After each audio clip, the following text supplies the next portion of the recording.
Hey guys, here's Chain Breaker. We're going to start this in the key of C. C inversion down here with just a simple bass note down here.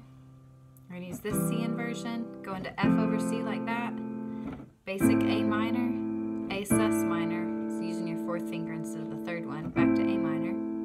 G, G sus to G, back to F, F2 using your two finger, and then G sus again. Okay?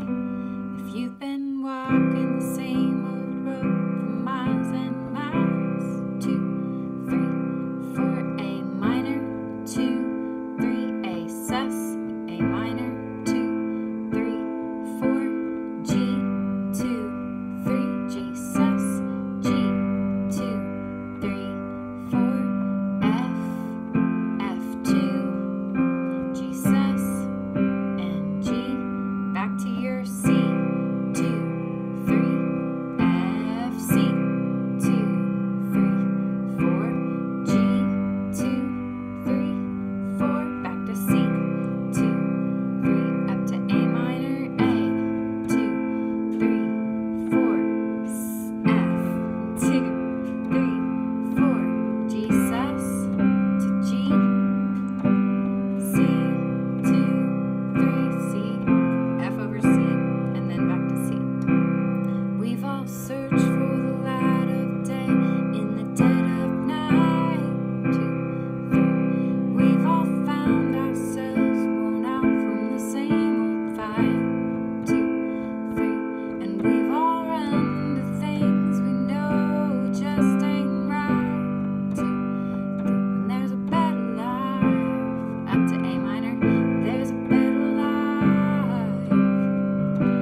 Let me know if you have any questions. Feel free to add your own patterns, but hopefully that helps you break down like how many beats each chord gets and where the easiest inversions are to use with the song. Good job.